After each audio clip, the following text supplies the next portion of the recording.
Hello, everyone, and welcome to episode number 46 of the Bandwagon Hockey Podcast. It is the Sunday, March 10th, 2 days after trade deadline day.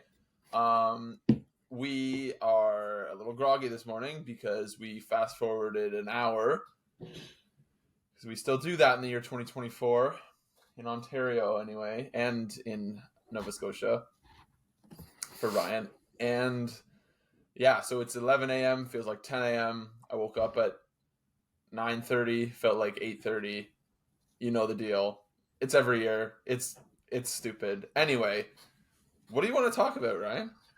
I think there was a few trades, maybe one stunner, just a good old hockey deadline. Vegas saving the day. Maybe we can. Oh my God, I don't know Vegas if you want to. really did save the day. Yeah, I don't know if you want to start right there, but yeah, I think Vegas. we should. I think maybe we go backwards just because we're both looking at Cap Friendly's trade tracker right now, and it goes most recent to, I guess, least recent, for lack of a better word.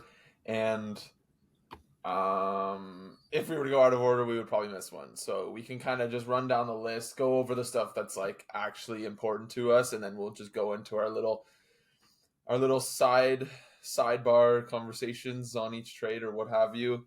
Yeah, I don't know. I mean, so deadline was on Friday. We wanted to do a Friday show, but Ryan had to work at Moosehead's game, which he also has to do today. Busy boy. But the deadline was an absolute bomb up until the deadline, when we received a Bobby Mack bomb. Bob McKenzie reporting the massive Tomas Hertl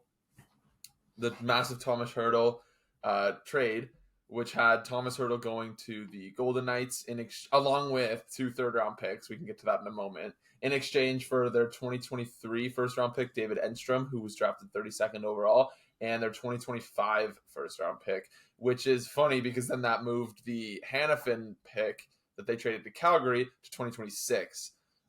All while Vegas keeps their 2024 first. And Ryan, this one was massive. You were freaking out when you texted me. I had turned off the deadline show when it happened. I was like, okay, it's done. Like, I usually I'm so done with it by the time it's like 2:30. And then all hell breaks loose. And it's funny watching them try to figure out what is acquired in real time, and all the reaction. I saw the video of McKenzie like saying it on TSN, and all of the camera crew and everyone was like, holy crap. Like, what was your thoughts? So immediately right away, I'm like, whoa, Hertl, because one, he's just signed an extension, 2 years ago? Yeah, they had him at they could have gotten a haul for him 2 years ago at deadline, and they just didn't trade him. Yeah, so he's 2 years into an 8-year extension, so maybe kind of naively, I didn't expect him to be moved, maybe, or at least not at this time. I don't think he was on anyone's radar. Yeah, not at this time anyways, but the Sharks being the Sharks, I guess you can't really expect anyone to not be moved. So there's that. But I just didn't expect Hertl to be moved, but I did expect Vegas to make another big move. I just didn't expect it to be a guy for 6 more years of term. I don't mind the price they paid whatsoever. It's 2025 first, and is it Edstrom? The prospect? Yeah, Edstrom. So their first rounder last year as well. I think it's a pretty good price for Vegas to go out. Oh, and the 17% retention to bring them down to 6 million something. So for Vegas to get him at that cap hit, I think is. Well, the big criticism of the contract when it was first signed is obviously it's going to age a little bit poorly. Him going into his mid to late 30s, making $8 million for that San Jose Sharks team. But now do you know what the exact cap hit is? For Hertl? 6.75. Okay, 6.75. That's, I guess that's not. Which is pretty darn good for a second, like an elite second line center. Yeah. Like, so your worries about that contract aging poorly for the next 8 years, you're going to get really good value out of the next maybe 2 to 3, maybe 4, and then not as bad as it would have been through the latter half. So love it for Vegas.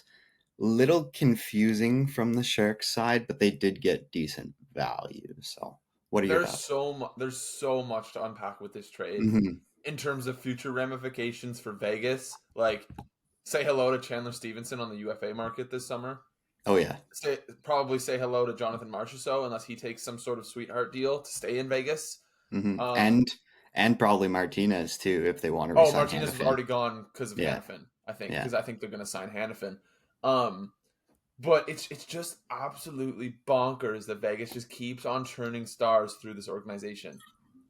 Like, it used to be like William Carlson, Max Pacioretty, Mark Stone, Marchessault, Riley Smith, and then and then it was Shea Theodore was like the number one guy, and then they bring in Petrangelo, and then they bring in Eichel, and then they let Riley Smith go, and then they bring in, I guess fast forward a year or so, and then bring in Barbashev, and then now they've got and then the goalie situation. They let Leonard go, or they let Fleury go to bring in Leonard. Leonard gets like I don't know what's up with him, but like he seems like he might be done. I'm not sure. But then Aiden Hill steps in as a stud, and he's like going to start for Canada next year. And then they bring in Hannafin in a trade, and then they bring in Hertl in a trade, and it's just like a who's who of who's played for the Vegas Golden Knights. It's absurd. Um, like you go down the list of their roster, and you'd be hard pressed to find a guy that makes more than 5 million. Where if you say, oh, like who did this guy play for, like on their sort of like Hall of Fame shrine or whatever, what have you, like when you look at a name, it's like, oh, who do you associate with them with? Like Eichel for me is still a Sabre. Yeah. Well, I think what you're Petrangelo's a getting I think what you're Petrangelo's a kind of getting Blue. at is that if you put their all-time list up against some other team's all-time list, it's already better. Oh yeah, Yeah, it's already way yeah, better. but I don't even know that that's what I was getting at, but that also makes sense. It's just that like all of the players they have are from other teams. Yeah, yeah, that's Like true. they've built their team through other teams, which is so uncommon in the NHL. Hmm. Like that Hmm. does not happen. Like you Yeah, don't like they've Jack Eichels just don't become available for trade, and a 1 in 100 year situation, and they go and acquire the guy. And yeah, Tomas they Hertl, bad contract on a really bad team, get him for like 2 picks that you literally replaced with the 2/3 that you get in the trade, which is also they like a really underrated part of that deal too. obviously the foundation of this all kind of comes from their amazing Yes, expansion draft where they collected assets, but they've also built this team through the trade deadline and free agency, which is normally the exact opposite of how you do things. Like that's which is normally how you put wild. the final polishings on a team, but they've pretty much gone out and got their core exclusively through trades and free agency, which is crazy. Well, so like you've seen Moneyball, right? Like you're familiar with Mhm. Moneyball. You know how the big sort of theme of that movie is taking advantage of a market inefficiency. Yeah. That's what Vegas has done in their whole existence.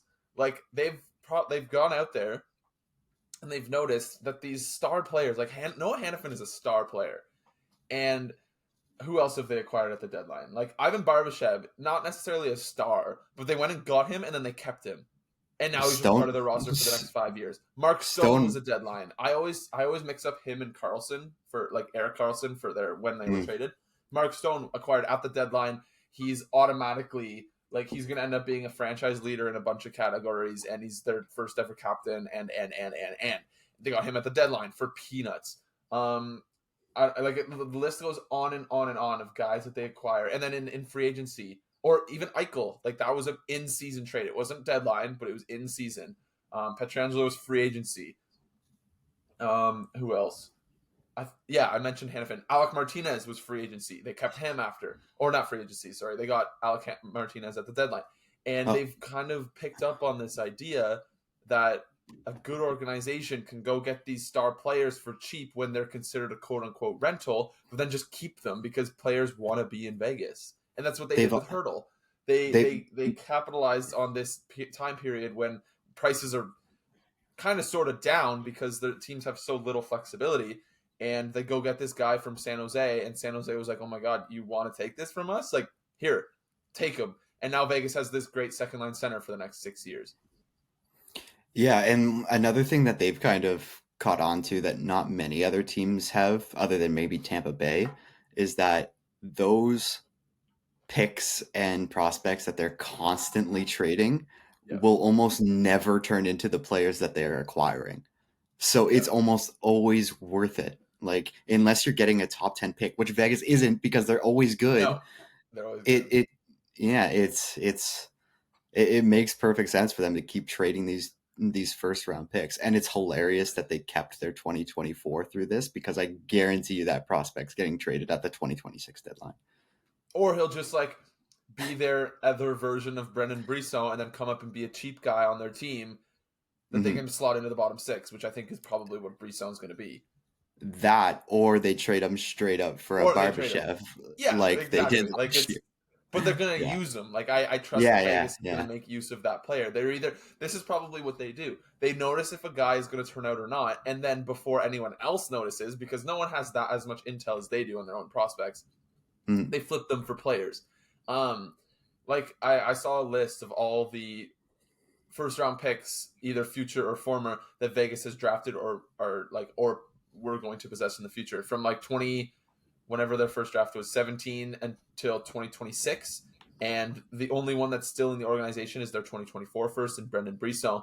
But the only one of those picks that's turned out to be even a remotely relevant player is Nick Suzuki, which sucks. Like you want to have him on your team, but if you aggregate all the trades together, you really don't care that Nick Suzuki's not on your team because you used fucking Peyton Krebs to get Jack Eichel, and you used Eric freaking Brandstrom to get Mark Stone. Like when you're constantly hitting on these trades, and you could argue like if Vegas didn't hit and come into their cap situation, which I forget why they had to trade Pacioretty, but I think it was to get Eichel. So in the grand scheme, they had to get rid of Pacioretty for nothing, but he was a really good player for them, and you probably don't necessarily like you're not broken up over not having Suzuki on your team because you have all these Yeah. other guys that are better anyway. I I don't know. I know they traded away Nick Suzuki, but I almost completely forgot that Pacioretty was part of that whole thing. So when you started talking Pacioretty and Knights, I was like, "Whoa, okay, that Yeah, happened." Yeah, yeah, yeah. he was there. Like I think they traded a first, a second, and a third for Pacioretty. That I'm might gonna. have been that one. Might be the That might have been Tatar deal. Tatar. That Yeah, might have been Thomas Tatar actually when they traded yeah, 3 picks. That was one of their bad ones. Let me yeah. just check. Okay, Ryan, And speak. yeah. Anyways, most of the assets that they trade away turn into either like sort of middling Oh, players or so they traded yeah. Thomas Okay. Tatar, who had a $4.8 million cap hit, Nick Suzuki, and a 2019 second round pick for Mats Pacioretty in September 2018. So that was coming off of their Stanley Cup Finals appearance. Hmm. Yeah, And that's then wild. now I want to see because they also traded a bunch for Tatar, which was a disaster. They traded Hmm. 2019 second, 2018 first, which ended up becoming Joe Veleno, and a 2021 third, all for Thomas Tatar. And you've never heard of the third or second that they traded in that trade. So who cares, right? Like Yeah, who cares? yeah. It's insane. It's a great. I love the philosophy. It's so balls to the walls. And a lot of people talk about like whether or not this is going to be sustainable. Did I interrupt you? Were you in the middle of like? No, I Uh, was just rambling until you found okay. what you're looking for. Um, and I'm everyone talks about like, is this sustainable? Is it oh my god, sustainable? Like, I kind of think it is Yeah, it is because they because you look haven't at been bad yet. yeah, and you look at the players they're acquiring. It's like 28-year-olds for the most part. Yeah, Like it's not like these are 35-year-old stars they're bringing in for first round picks. Like these guys are going to be good for the next 5 to 7 years regardless. like every single forward on their roster except for Jonathan Marchessault and somehow William Karlsson's 31 is under the age of 30. Mhm. They Mhm. have 2 defensemen that are going to play for them that are under the age of 30, and they're going to replace one of them basically next year going forward with Noah Hannafin, who's 27. Mhm. Like it's crazy. Both their goalies are 27. Like they're Like you not can acquiring these 35-year-olds. Like you can maybe have a first round pick come in and be efficient in a few years, or you can trade him with maybe some other middling assets for a bona fide star that can make Who's an going to be a impact to star your for each lineup. of those next 3 years while that prospect you traded is developing. Yeah, exactly. Um, And the thing I love too, so let's like who knows what they're gonna do with their first this year, but like they're not gonna be bad in 2025 or 2026. So those picks are gonna suck, and then come 2026, 27, they're gonna have all their picks back again that they can trade. Like they're Yeah. probably just gonna go forward with this roster, tinker on the edges, but like they have their core kind of set for the next few years, assuming they can keep Hannafin. And then in 2 or 3 years' time, once they've let their picks kind of replenish again, they can just trade them again and then just keep on filtering players through. I think it's going to be sustainable because the team is so Hmm. smart and good at what they do. Yeah. Okay, Ryan, we have so many trades to get to, and we've spent Yeah. 15 minutes on this one. So we'll fast forward a little bit. I don't know if you have a quick thought. I mean, if we stop for trades like this, but we're never going to get through them. But the Sharks Devils trade of Kakkonen and Vanacek was interesting, and I Why want don't you we to just tell us. bundle this? Yes, let's just bundle the whole jersey crease thing together. Why don't we? Right. Okay. So they traded a third for Jake Allen. A third that can turn into a second if he plays 40 games next year, which I don't think he will, but yeah. So yeah. Okay. So that's basically contingent on whether they go get Jacob Markstrom in the offseason. Yeah, So essentially. okay. So basically, New Jersey traded Vitek Vanacek a seventh and a conditional third for Jake Allen and Capo Kakkonen. And you might wonder why they would do that. Jake Allen signed through next year, and in a perfect world for Tom Fitzgerald, he's their backup goalie next season. Whether it's to Jacob Markstrom, Yusei Saros, John Gibson, somebody. They're going to go get somebody in the offseason. That's almost a guarantee. You have to think that they're going to do that because Vitek Vanacek is signed through next year at a $3.4 million cap hit, and they acquire expiring money in Capo Kakkonen. San Jose does this because they need someone to play goalie for them next year, and they get a seventh round pick in the deal, which is doesn't sound good, but it's better than not having anything. And also, low key, Vitek Vanacek is worse than Capo Kakkonen, and San Jose is still going to be very much in tank mode next year. Hmm. And New Jersey acquires an expiring salary, and now they have so much more wiggle room to A, tinker with their roster, and B, go get a goalie. Yeah, I absolutely loved these moves. Like, sure, they probably should have moved for a goalie earlier in the season to keep their season alive, but I think this is some really efficient work to kind of set up their crease for next year. And I really think Kakkonen is a solid goaltender. Like you look at his goals saved above expected in San Jose, and it's like weirdly good. Okay. So I think he can be a solid option down the stretch. Obviously, we'll see if their plan is to still bring in Markstrom in the offseason. Then you have your tandem as Markstrom Allen for next year, which I think is super solid. The Yeah. Habs retained on Allen, so I think he's down to 1.9 Yeah. for next year as a 1925. backup. So I Yeah. think that no, I just think it was an efficient kind of two moves to set up their crease for next year, should they wish to go get Markstrom. Matt Dumba in his seventh.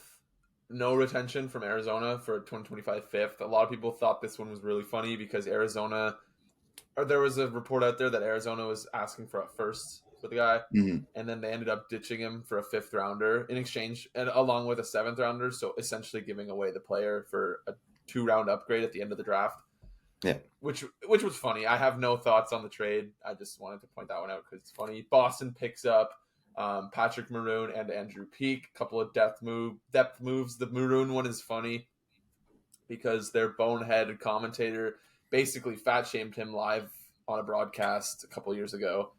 And there's this great photo of Jack Edwards going down on a knee and apologizing to the guy, and Maroon very clearly wants nothing to do with his apology.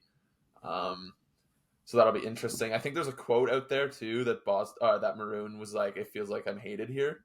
Yeah. Yeah. That's going to change pretty fast. I think Well, Boston's going to fall in love with the guy. was he on the yeah, he was on the St. Louis team that beat Yes. them in the finals, right? Yeah. Yeah, and then he was on Tampa 2 years in a row when they won their Right. cups, which is a divisional rivals type thing.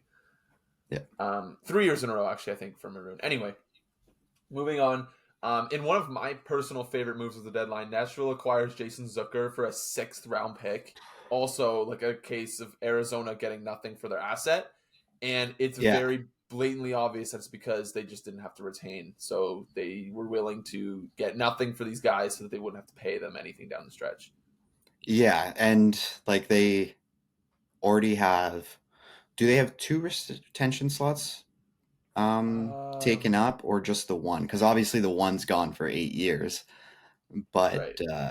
yeah, I don't know if that came into it too, whether they have only one slot left or not. But but yeah, essentially it was sold that these players went for pennies, pennies, pennies on the They only have dollar. one Just slot used on okay. Larson. So maybe that God, wasn't that really. sucked for them. Yeah. Every time I see that, I'm surprised again. Also, though, I know we're way past it now, but San Jose not having any of their retention slots for the next 2 years during a rebuild is an interesting decision. It's interesting because now, because their MO is going to be to sign guys to then trade them at the deadline, right? Like it's what they Mhm. kind of did with Anthony Duclair. Yeah, they must be really banking on the cap increases to take away these retention moves. But I think that's kind of false hope. I don't. I think oh yeah, yeah, teams are still going to be at the cap, right? I agree. Um, Yeah, it's just going to be a higher cap. but I Um, correct me if I'm wrong, but I don't remember seeing this many retention transactions like 5 years ago. But well, no, it's because that. Well, that's because the cap hasn't moved in 5 years. yeah, yeah. Well, what I'm saying is that like it won't be as Oh, right, necessary to right. get a decent return. I think though that's going to take a couple years because I think teams are going to use the four Yeah, for million sure. increase so fast this summer, or they're just going to use it by default because every single team is in Yeah, LTIR. Like I think it's I'm going to take 2 or 3 years to really get some breathing room on the cap. Yeah, absolutely. I'm kind of playing devil's advocate with Okay. myself here because Okay. I think it was kind of stupid on San Jose's part, but Yeah, continue. it was interesting. The other point of view on that is that like who else is San Jose going to retain on? Yeah, They that's don't have true. Yeah, anyone, they don't man. got Like Logan anybody. Couture doesn't play hockey anymore. No. Like poor guy, and no one else on that team is worth touching.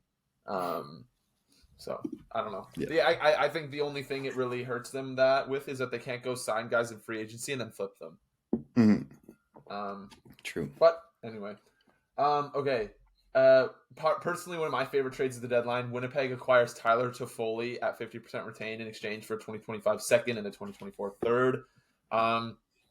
A lot of people were kind of surprised at the price here, but it felt kind of bang on. Like he was the highest priced winger besides Jake Gensel at the deadline. And Jake Gensel, we'll get into that eventually, but he didn't even go for a first round pick. Or not even a real first round pick. Like the first that Pittsburgh got was fake. Obviously, they got prospects, which they prioritized, but I don't know. Toffoli went for more than Mantha. He went for more than Tarasenko. He went for more than pretty much any other winger. I thought it was pretty bang on. I love it for Winnipeg. Yeah, the market for wingers, everyone always seems to over evaluate it too or overestimate it, I guess. Like especially this year with the buyer's market being what it was. Like Yeah. um like you mentioned, Gensel going for the package he did. We'll get into it, but like two and a third felt right for Toffoli. I don't know, like maybe some other years at the deadline you're getting a late first, but I don't know how much more you're expecting to get. Yeah, I don't know. Yeah, Yeah, especially given the market, like you can't really yeah, compare across years. I find for um, sure. when teams try to do that, I think they get into trouble or they get disappointed. Like you're setting yourself Hmm. up for disappointment if you compare to a previous year's market. Yeah, Um, but I loved Winnipeg's kind of deadline period yeah, acquisitions, like Monahan, Type, Toffoli, and Colin Miller, right? I think they got as well. I might have actually skipped that one. Yeah, they got Colin Miller for a fourth from New Jersey. That was like Yeah, that happened after the Hurdle trade, so that one was really yeah, late. Um, yeah. Okay, let's get into Carolina. They did a couple. Actually, no. Okay, before we do that, Florida acquires Kyle Poso from the Sabres in exchange for pretty much literally nothing.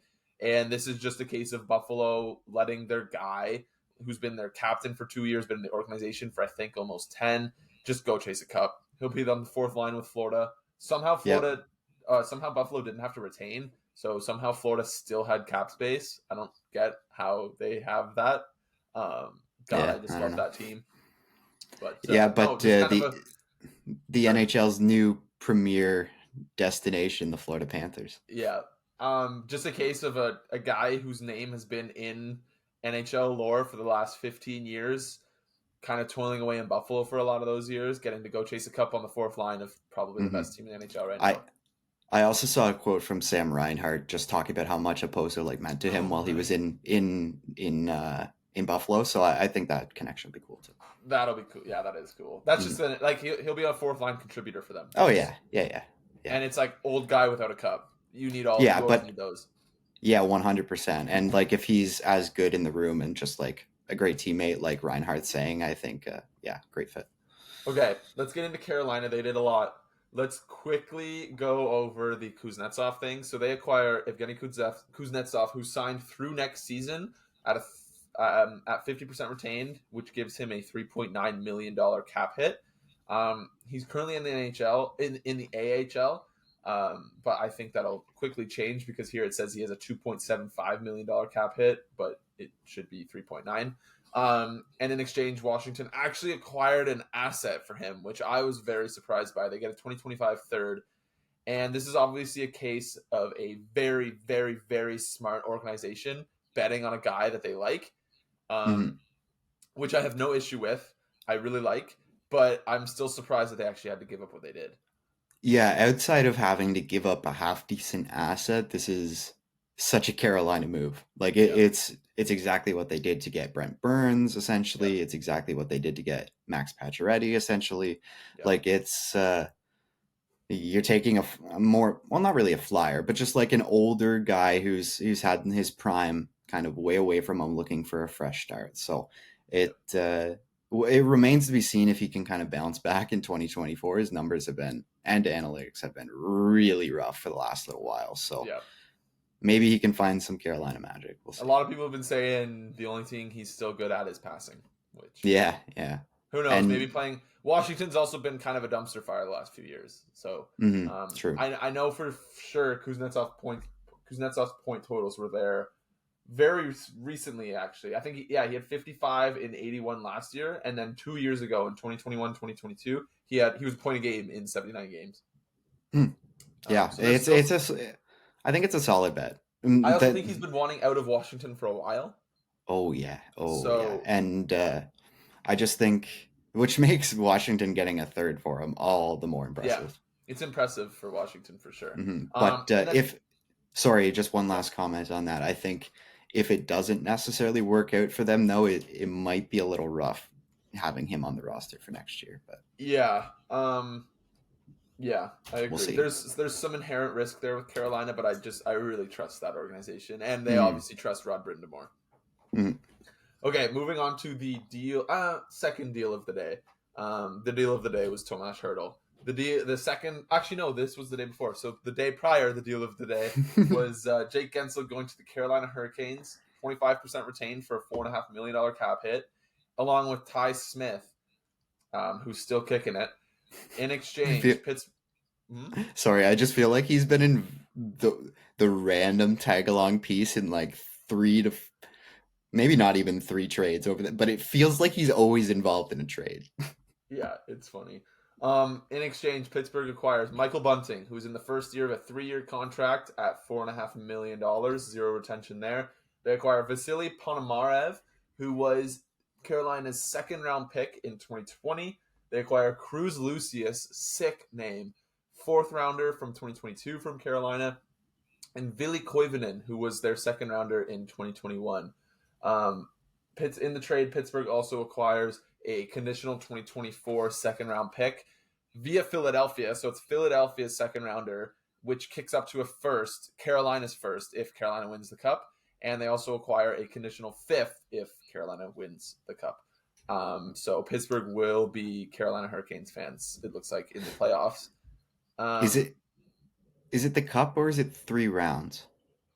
it makes it to the Stanley Cup. Okay, yeah. So Right. so Yeah. okay, so if Carolina Still. gets to the Stanley Cup final, Pittsburgh's the pick that Pittsburgh acquires will go from like a mid second rounder to the 32nd overall pick, and then Yeah. if Carolina wins the cup, they get a fifth. Okay. Yeah. um, Great.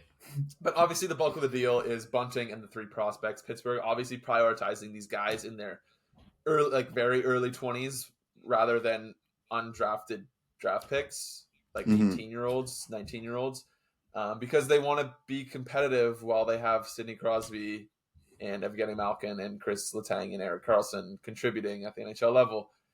And yeah, I I'm don't know. just I'm fascinated to know the other deals. Like what was turned down to Yeah. get three guys who might be close and one guy who Dubas obviously loves. Fuck, that's a funny story to this too. Yeah. Oh wow, that's awesome. Had I you don't know. I not think considered that part to this no, yet? I never actually. I didn't. That's so funny. That was immediately my first thought when I heard Bunting was held out. I was like, Dubas is getting his guy. That's crazy. I think Yeah. taking on Bunting is crazy though. Like, Oh, I think so too. why are you taking that money? Because he likes Bunting. Oh my god, dude. Did And you then also, see?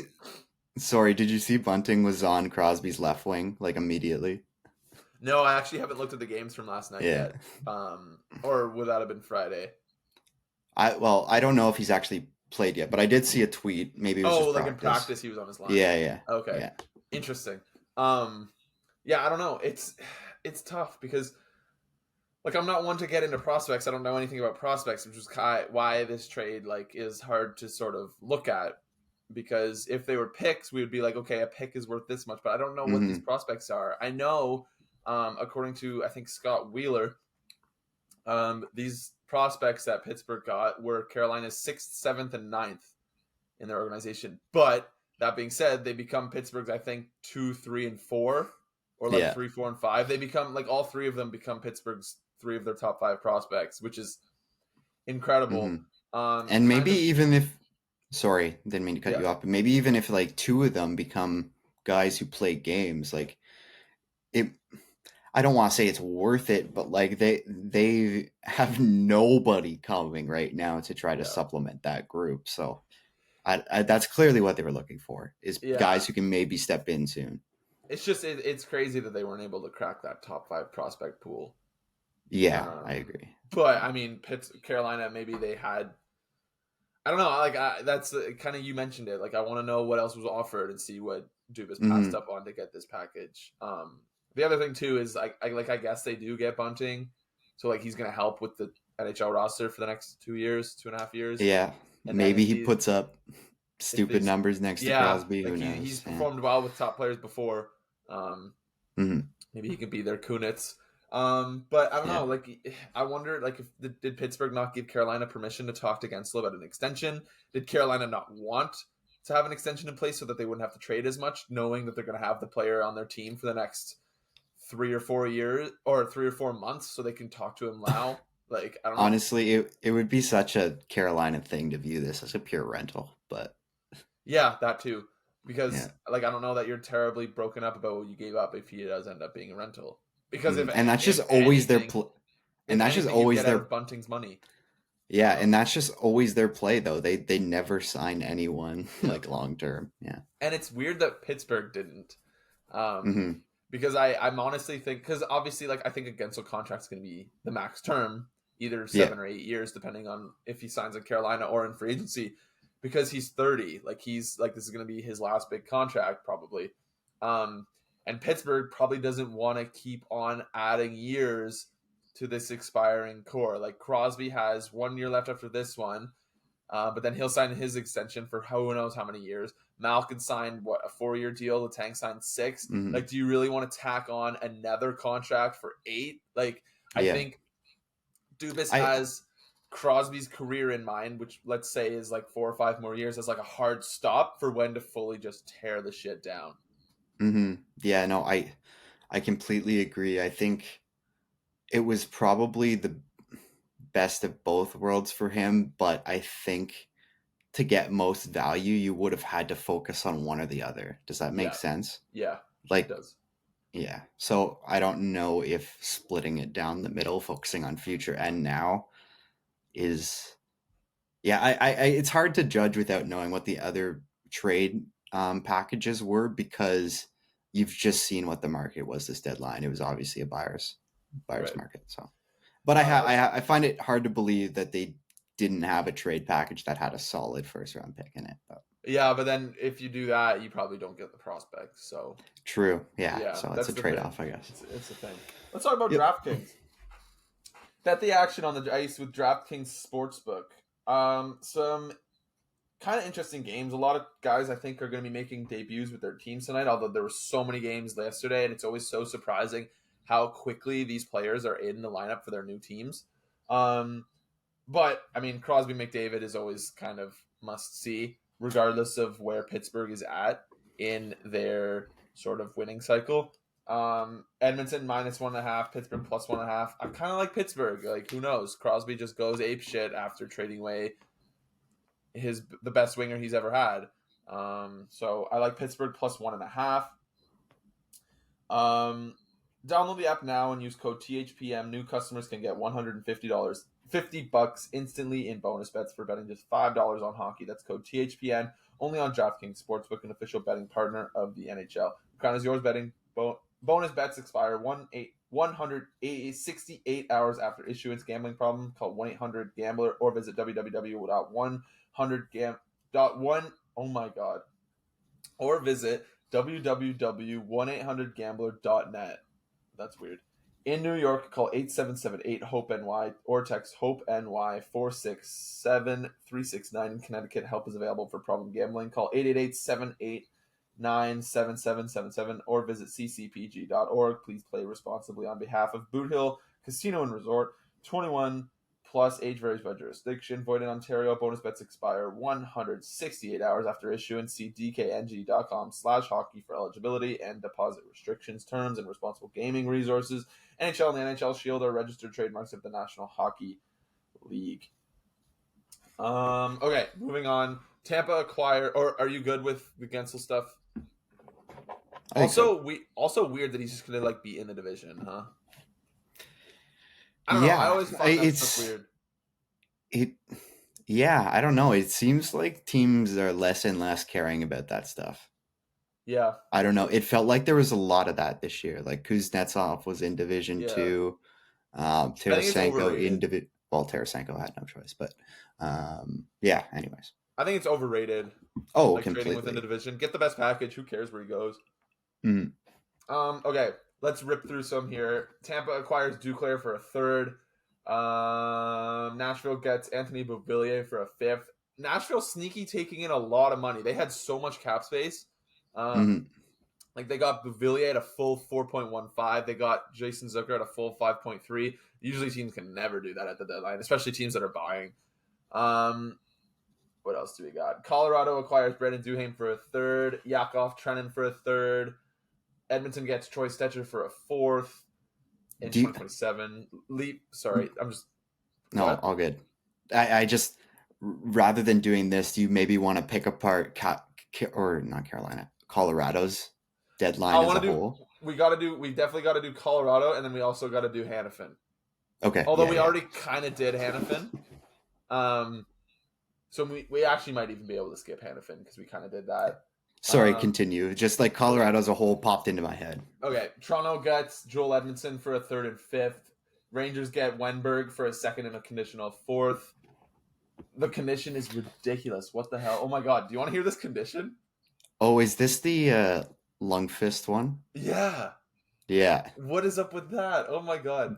Because it's a previous... Sorry, it was a previous pick from a previous trade, but yeah. Oh my god, that's funny. The condition follows a previous trade. If Nils Lundqvist earns 55 cumulative points over the 2023 and 2023-24 regular seasons, the pick upgrades to Dallas's 2025 third. Oh my god. Imagine like Seattle pulls the goalie so that Lundqvist can score on them or something late in the game. That's so funny. Okay, so Vegas acquires Noah Hannafin from the Calgary Flames with Philadelphia eating 25% of... Oh, wait. Yeah, with Philadelphia eating 25% of his salary. And from Vegas, they get a fifth-round pick for that.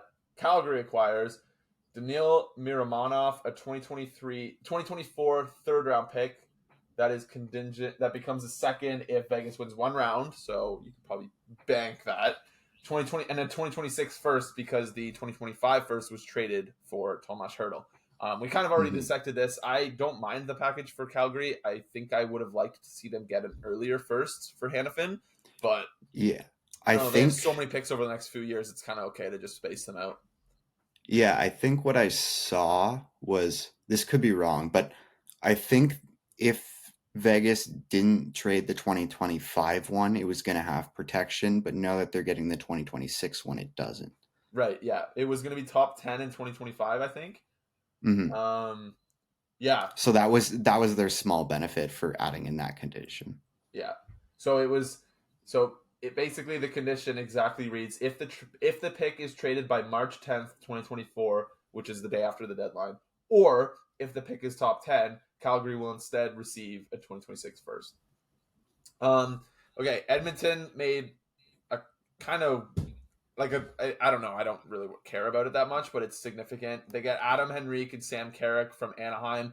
Um, Tampa plays third party broker. They get a fourth from Edmonton for that. Anaheim gets a first unconditional and a 2025 fifth, which becomes a fourth if Edmonton wins the cup. Okay, Hmm. let's get into Colorado because now these are back to back because they happen within moments of each other. The net trade basically is that Colorado gets Sean Walker and Casey Middlestat, and out goes a first, Ryan Johansson and Bowen Byram. To break them down, they send Ryan Johansson's full salary and a 2025 first round pick as long as it's not top 10, so it's protected top 10, to Philly in exchange for Sean Walker, again, no retention, and a 2026 fifth. Okay, we've got that. Everyone knew something else was coming. They acquire a defenseman. They trade away their quote unquote second line center, their false second line center. And in a subsequent trade, they send Bowen Byram to the Buffalo Sabres in exchange for second line center Casey Middlestat, who has had a breakout season and a half for the Buffalo Sabres. Ryan, this was my favorite series of trades from deadline week. What were your Hmm. thoughts? I absolutely loved it from Colorado. Like they were just cooking.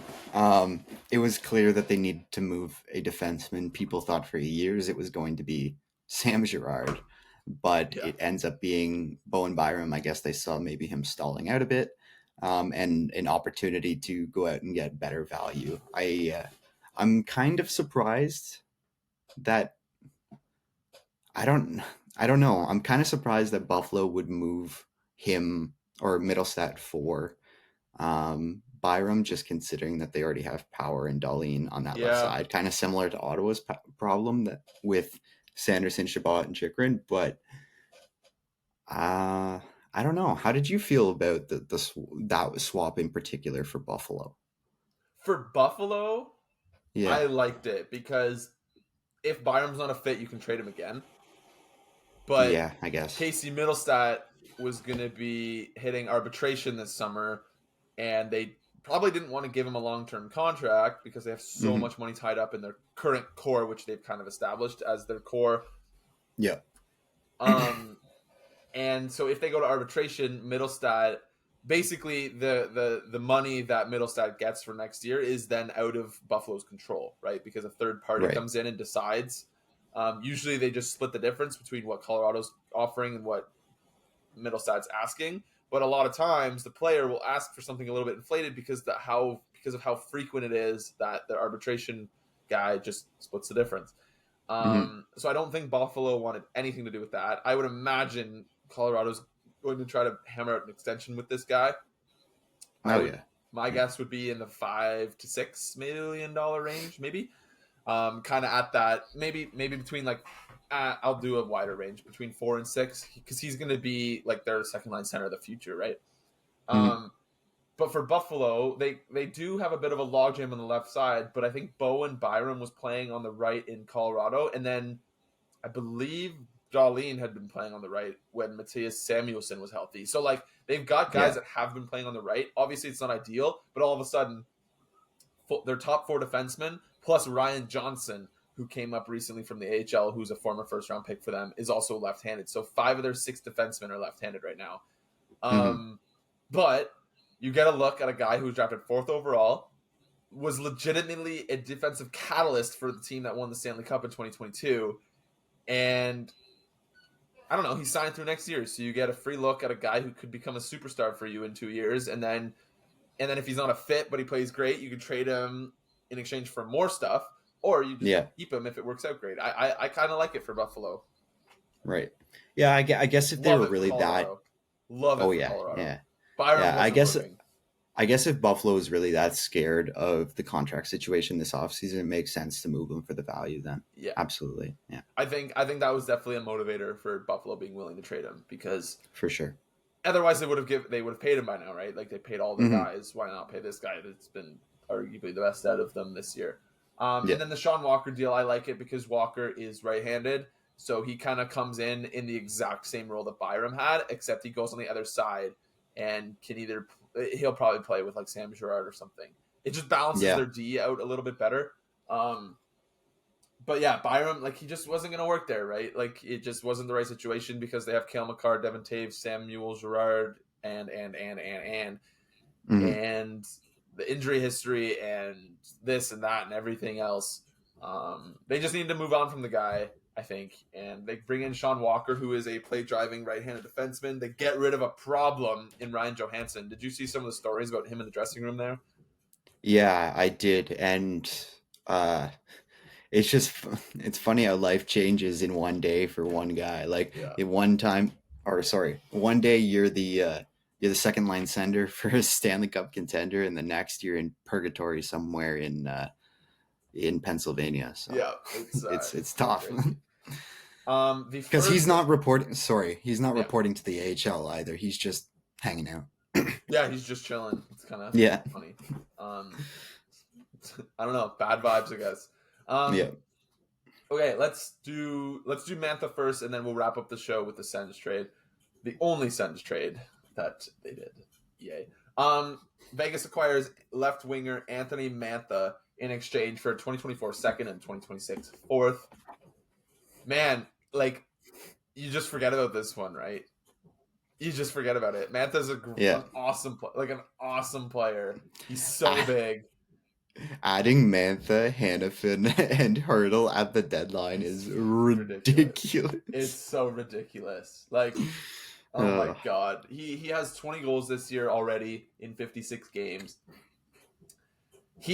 Looking at his previous stats, like, he's not as impressive as I thought he was, but he's so big, he's so fast, and you just know he's gonna thrive in Vegas's bottom six, because, like, he's gonna be playing with, like, freaking William Karlsson or Nick Waugh or something, whereas, like, he was on Washington's third line. Like, who the shit is that Washington's third line center? Like, I don't know. But like, in Vegas, he's gonna be playing with, like, probably like Chandler Stevenson or William Karlsson or Nick Waugh, or who knows, maybe he gets bumped up to the second line and plays with Tomas Hertl. Like, for God's sakes, what a rich team. And I love it for Washington. I love how Washington's been doing stuff lately. Honestly, I do love him as a player, but more recently, outside of this year, he's been iffy, to say the most. So getting what they did for him in a bounce back season is, I think, great. Yep. And then for Vegas too, like, I think this guy still has stuff in the tank. When him and Verona were traded for, I think it was 1-for-1, right? There might have been a pick in there. I'll check. Maybe a pick. Anyways, I remember those were what? It was Vrana, Richard Panik, a 2021 first, and a 2021 Okay, it was not second. 1-for-1. It was not 1-for-1. And the first somehow ended up with Dallas, because that first became Wyatt Johnston. First in that. Oh my god. Yeah, okay, whoa. Wyatt Johnston. Okay, not 1-for-1. For some reason, those are the only. For some reason, those are the only two pieces I remember from that trade. But anyways, I remember when they were traded for each other. Mantha was still I'm pretty sure he was pretty highly regarded at that point, and he. Oh my god! It was not 1-for-1. That's funny. That's hilarious. But no, Mantha's a good player. I think he's been more streaky the past couple of years, so it'd be interesting to see how he fits in a loaded Vegas team. I wish, you know how you can click on a player and see their trade history? Friendly. I wish you could see a draft picks trade history, because I need to find out how Dallas got that pick for Wyatt Johnston now. Anyway, okay. Wait, so okay, no, okay. What? I was gonna try to track it, but I'll look it up after. Do you, like, have an idea? No, I was just gonna try I to think it feel through. like I've actually looked into it before, and I think it was a draft pick trade. Like I think it was just a case of Dallas moving up in the draft and Detroit moving back in Wait, it was 2021. Wyatt Johnson's pick, right? Yeah, the 23rd overall pick in 2021 went from Washington to Detroit to then I assume went to Dallas. Okay, I think Hockey DB tracks the trades of picks. Okay. Okay, yeah. So April 2021 draft picks traded in the Verona Mantha trade, and then in oh my god, it was a pick swap in July. Wait, no, July. Yeah, the draft was late that year. Remember? Oh yeah, okay. And then in July, Detroit trades a second round pick and a fifth round pick for I for the pick that I don't know. Okay, Wait, what? wait. I'm trying to read this, but it's not like laid out nicely. Dallas traded a second and a fifth to move up to 23. Okay, I'm just gonna read it verbatim. Draft Okay. pick rights traded from Detroit Red Wings with second round pick in the 2021 draft and round 5 pick in the 2021 draft to Dallas Stars for round 1 pick in the 2021 draft, Sebastian Cossa. Oh, so maybe. Oh, okay. So maybe Dallas had the 15th pick or wherever Kosa was drafted. Was it Mm-hmm. 19 for Kosa? I don't know. It was 15. You nailed it. It was 15. So maybe Detroit actually traded up with Dallas. I don't know. That's worded really poorly. For a second and a fifth, though, like no. Well, Okay, I gotta find this. Was it draft pick rights along with a second and a fifth? So maybe it was 23, a second and a fifth to get 15. That would make sense. Okay, yeah, that might be it. How do you? I want to see. I don't know how to track this. Okay, let me see if I can. Maybe it speaks to me. 2021 NHL entry draft. That's 100% what happened anyway.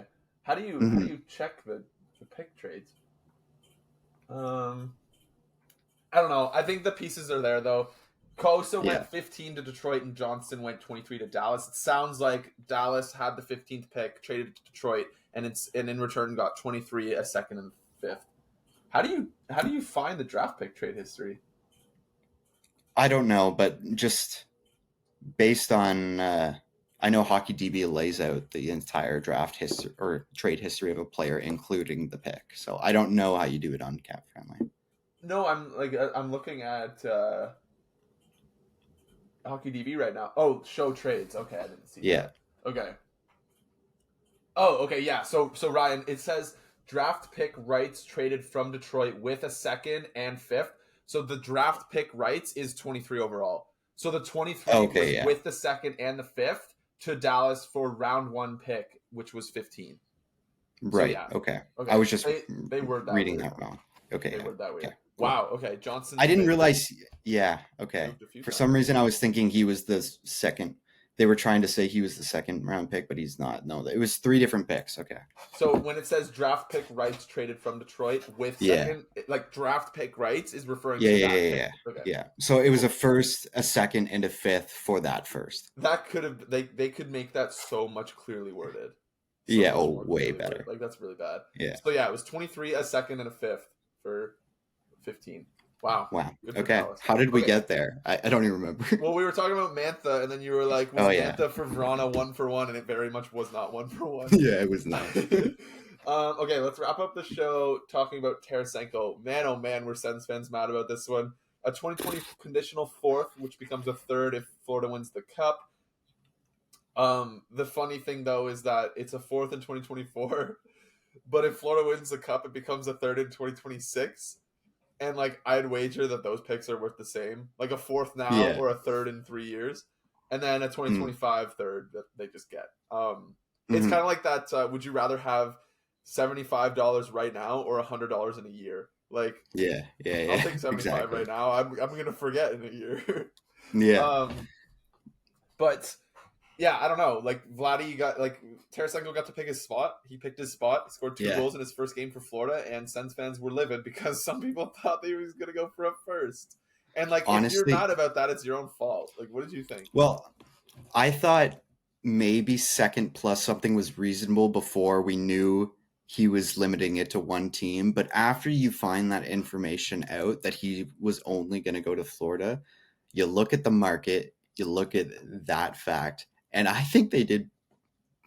I don't want to say good because it's obviously underwhelming, but it's an okay return for the market. Like a third and a fourth for a guy who only wanted to go to one team, and then Toffoli gets a second and a third for you could have traded him anywhere. Like Right. I think it's pretty fair market value, maybe down one pick based on the no trade situation. If So it becomes like obviously the condition kind of like if it was 2/3, I think people would mhm. be like, okay, whatever, fair enough. But because I think the optics of it is that it's a fourth and a third.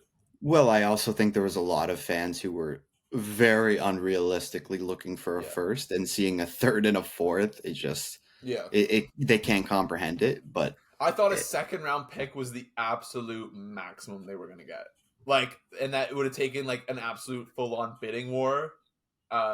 But that was never going to happen because Tarasenko got to pick his spot. I honestly thought second was pretty reasonable, and I was almost expecting that based on I think it was Pierre LeBrun earlier in the week said they were actually asking a first plus something else. So I was a Okay. little more optimistic they could get a second, but I guess yeah, no, nobody knew until he was traded that he was only willing to go to Florida. So If he didn't have a full no move, he goes for a second. mhm. But he Yeah, did. I think so. So Yeah, like yeah. you can air your There's nothing you could grievances do with about it. Mr. Dorian on that. Like, I don't Yeah, know. If you're gonna give and a the guy on a people say 1 year contract a full yeah. fucking no move clause, like that's Yeah, crazy. Steve Stais is still cleaning up the messes from He's gonna be the for another past year and people a who played. half, two Yeah. years, 3 years. How long's Mhm. Norris's contract? Um, that was mean. Okay, Oof. that's pretty much it. We kind of Yeah. rifled through everything. We got to everything. Who? Okay, let's do one big winner for the deadline, and then we'll wrap up the pot. You can't pick Can we Vegas. leave? Yeah, okay. I was just gonna Yeah, say the same thing. Can't pick you Vegas. can't pick Vegas. Who's your big winner and big loser? Big winner, big loser. I should have. We should have prepared this before. This is a very on the spot. Ooh. No, I got two for big winner, so why don't you go first Okay, I for like big winner? Colorado Okay. as my big winner. If that wasn't one of yours, then please also say yours. And okay, now you go Yeah, for big winner. I got Winnipeg. I really like what Winnipeg Yeah. did. They've got a great team, and adding Toffoli, Monahan, and Colin Miller into that, I think, is great. Great, kind of high end complementary pieces. And then I have two big losers, so you go first for losers if you have one in mind. Ooh, losers.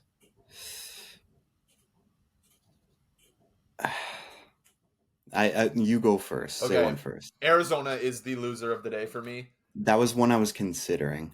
Not retaining any money, um, and then getting a fifth and I think like a fifth and a fourth. I think it was, or maybe I think they got Mhm. a. I don't know. Yeah, they got a Well, one fourth for was a pick Zucker. swap too. Oh no, they got a Yeah. sixth for Zucker. Oh my god, I forgot. I thought he got a fourth. They got a sixth for Zucker and they got a fifth for Dumba and gave up a seventh in the Dumba trade. Like, oh my god. Mhm. Oh my god, that's so bad. Okay, do you have one? Oof. Um, I don't know. Like outside of Ottawa, but like they didn't really have anything I'm else to also do other saying than sell Tampa. off of. Oh, I'm also really? saying Tampa, but because they had all this space and they were in on all these big names, they didn't really get anyone. Not that I Like, necessarily disagree that they didn't get anyone. Like, I don't think this team's winning a mhm. cup with or without Noah Hannafin, but that's got to be tough, right? Like, the guy was gearing to go there and was Mhm. trying to angle his way there, and you still couldn't get him. Like, that sucks.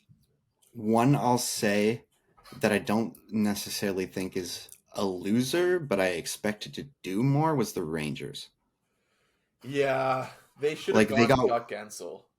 yeah, they got Wenberg and somebody else, but like I They got expected them to get a bigger piece for sure. they got Wenberg, they got Jack Roslovic, which is fun, but Okay. he's kind of just a name now. He used to be sick when he was with when he was in that like Line A and Dubois trade. Like he was a big piece of that, but he's kind of fallen off since. Yeah, so I don't know if I'd label them a loser, but I definitely expected them to do more.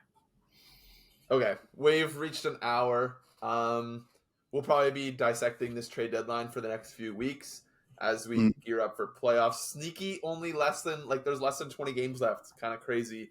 Playoffs start in pretty much a month, which is also crazy. I think the regular season ends on April 14th. It is March 10th, so a month and a bit. Exciting. Maybe hit that outro unless you have any final thoughts. Did a crisp hour on deadline. Ripped through the trades. Man, thank God for Vegas. Holy crap. Go Vegas. I'm happy we didn't talk about any LTIR stuff because that stuff is exhausting. Yeah.